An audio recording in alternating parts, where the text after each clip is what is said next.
we're in my kitchen. Figured I would show you guys my new dehydrator.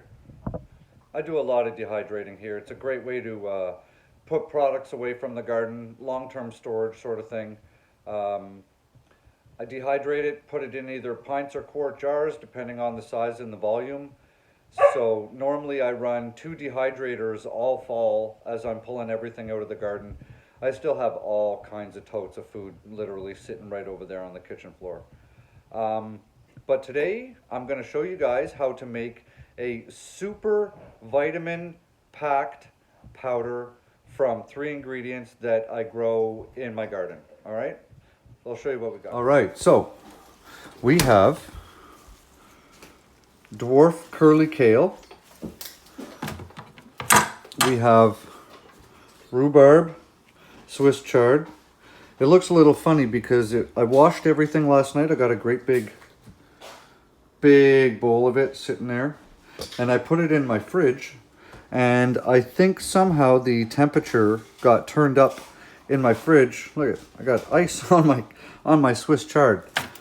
And I have 2 different kinds of parsley. We have curly parsley,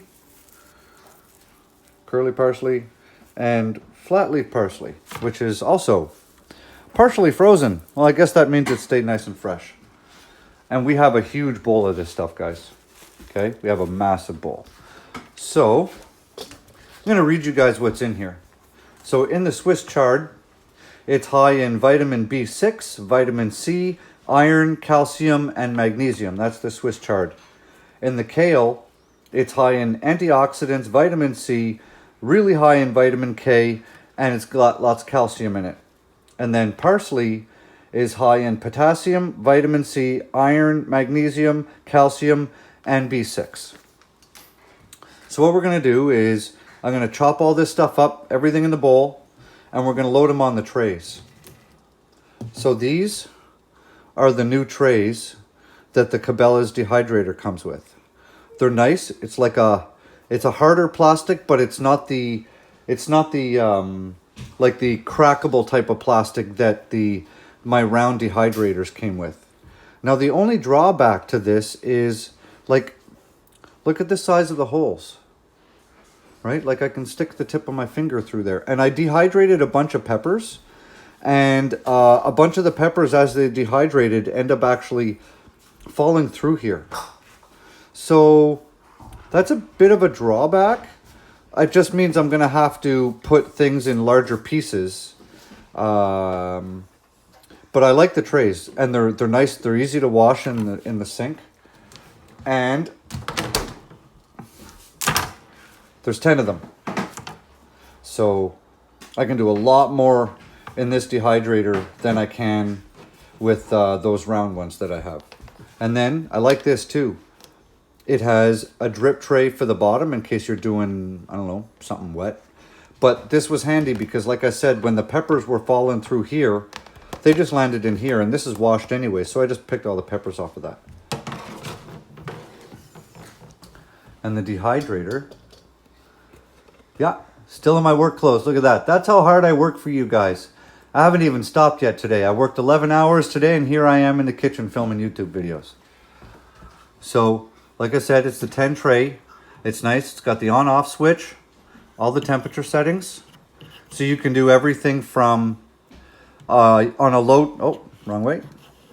On the low temperatures, you can do everything from potpourri, and then you can crank it up high if you wanted to do like a beef jerky.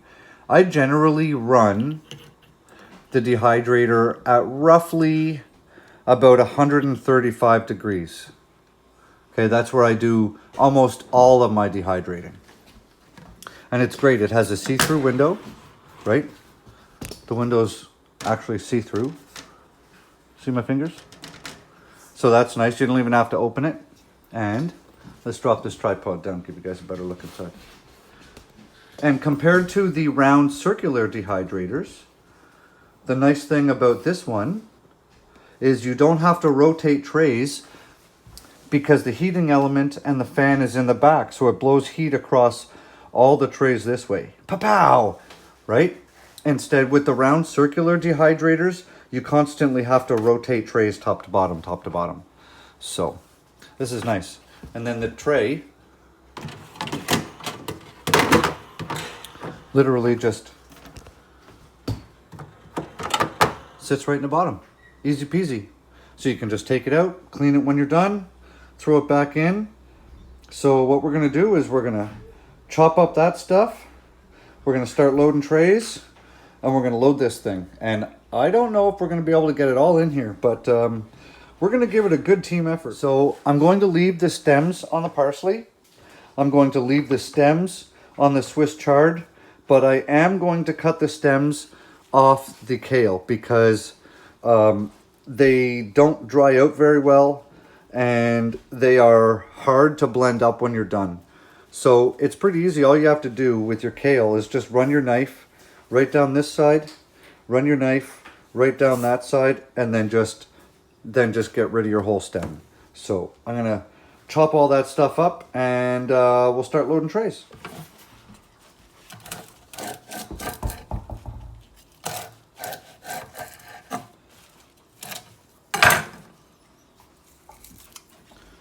Just like that. So I'll work my way through the kale, and I'm not worried about it being in small pieces. I don't want it to fall through the dehydrator, so I'm going to keep it in roughly pieces about this size. And when you cut the stem off, see, it generally just sort of ends up in those sort of sizes anyways, right? You can just do like that. So we'll start by working our way through the kale. So I've washed all of these vegetables. They were in my sink. But this is another reason why you should go through your food. Because, I mean, this is a high in vitamin, going to be a green powder, but I really don't need it to be high in protein too. So there we go. That's why you should look at your food before you put it in your face hole. Bye-bye, bug. So for the Swiss chard, all I'm doing is I'm just cutting the bit of the end off. And then I'm just cutting it down the center. And then I'm just cutting it into pieces. 2 inches by 2 inches or 2 inches by 3 inches. Generally just a rough cut, you know? About that big. And then that's all going in a bowl. So we're just gonna throw the kale around out here, or the Swiss chard. Now, I am expecting these stems to take longer than the leaf material of this plant. So what I'll end up doing is I'll dehydrate it until all the leaf material is super dry, and then I'll probably just pull out the pieces with the stems and just run them a little bit longer. So we're just gonna fill up trays. So I've already got three trays of kale in here, and I'm gonna do 3 trays of Swiss chard and then 3 trays of parsley. So we have the curly and the flat leaf parsley. All I did is when I picked it, I made sure I kept all the stems facing the same way. I just chunked all the stems off, and then you can see I ran the knife through there, and the knife through there, and the knife through there. I want to keep this stuff in relatively larger pieces because I have a feeling that some of it's probably going to fall through the trays. So, well, since we have 4 chunks of parsley, you know what? We're just going to use the 4 trays because we have 4. So we're just going to load them up. 1. Did I mention how excited I am to have a really good dehydrator? When I was at the homestead, you guys that have been watching my channel since I was at the homestead, you may remember that I had an Excalibur dehydrator. That thing was awesome. And when I left there, I made a deal with the ex that she would keep the dehydrator, the good one, and I would take the vacuum sealer and her smaller round circular dehydrator. It wasn't the best trade, but you know, it was an okay trade. So, but ever since then, I've been wanting to get another high quality dehydrator because it really does make a big difference. So we're just going to fan this out. And this is why I kind of tried to keep it in large bunches because it's already fallen through the bottom and on the ground. So that's how I roll. Make a mess, clean it up when you're done, Everything fun gets messy.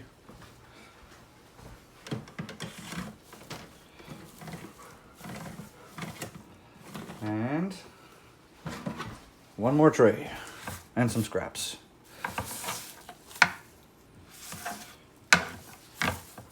And I'm not worried about some of these stems in here either, because you can eat parsley stems, but we don't want to eat the yellow stuff. Pick out some of that yellow stuff.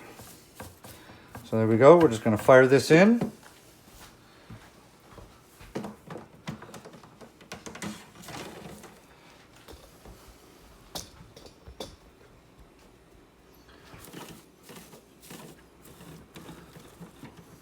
Okay, so we've got 3 trays of kale.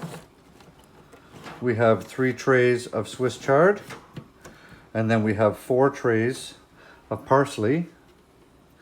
So if I was doing, let's say, if I was going to be dehydrating, let's say, peppers like I did the other day, I ran a load of peppers through here, I would do that at 135. But because these are herbs, we are going to, oh, hang on, technical difficulties, welcome to real life. So we're going to run that at about 95, the same temperature we do potpourri at. And one of the reasons we're going to do that is I don't want to damage the vitamins and the minerals that are in these herbs, specifically because the reason we're doing this is I want all of that nutrition in here. So we're just going to put it at 95. Click the on switch.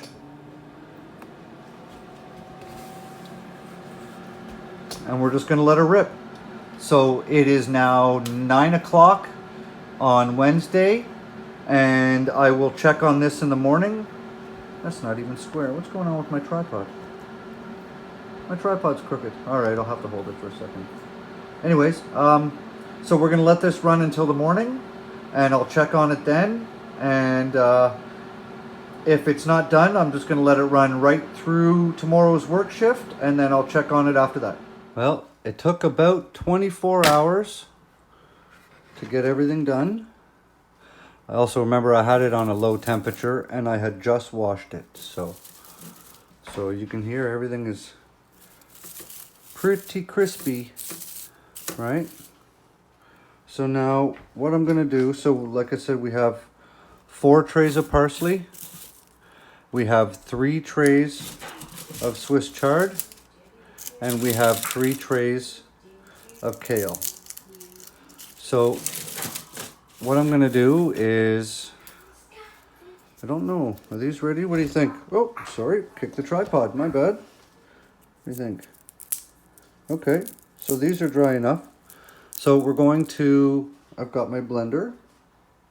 Got the blender. We're going to start loading.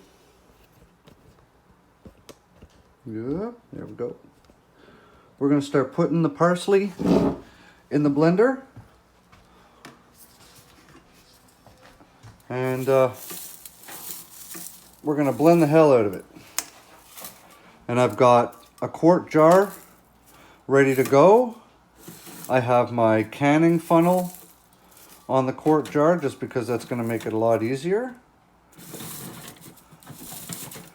And we're just going to start stuffing parsley in the blender. I'll get the rest of the trays, but you guys get the point.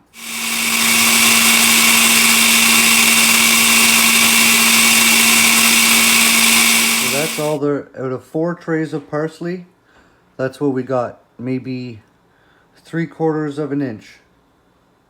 And it's, you see, it's just powdered the hell out of it. So now we're going to do Swiss chard. And I have a feeling that I'm probably not going to end up doing the stems. But we'll see.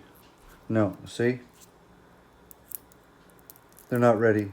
So as I go through here, I'll just pick the stems out, load up the blender, and we'll powder up this Swiss chard. You guys want to see what it looks like?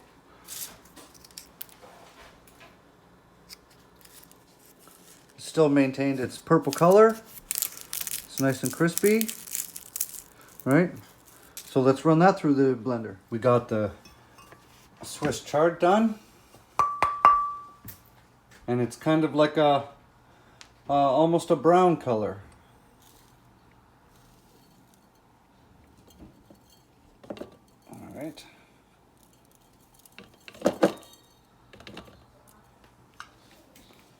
There's that.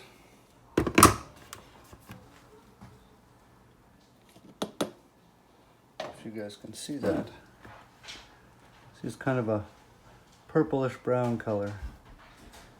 And next we're going to do the kale. So I'll just fire the kale through the blender and we'll keep going. We got everything blended. Look at that, 3 layers. So we got parsley on the bottom, Swiss chard in the middle, and kale on the top. And then we just need our lid, which I put, where did I put that lid? Oh, here it is. Hiding behind the blender.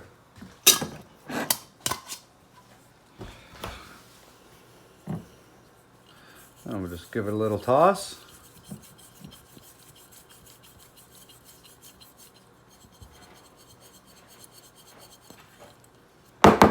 There we go. We got about a third of a quart of super high macro and micro nutrient rich powder. You can put this in soups and stews and smoothies and spaghetti sauce and all kinds of stuff. And then all we do is we just put a label on it. So that's it, guys. It's nothing to it. Easy peasy. You can put this in your kids' food and they won't even know it's in there if you want to increase their vitamins. So, because it's healthier giving them this stuff than some pharmaceutical created vitamin in a lab, right? So, and in here is almost every single vitamin that you need on a daily basis. So, I mean, hell, you could even put this in gel caps and take one of these or 2 of these or whatever on a daily basis for healthy nutrition. So I put, I use green tape for my labels. So let's put a label on it. Got a label, got the year it was made on, and now this just goes in the pantry with all the other stuff that I've run through the dehydrator.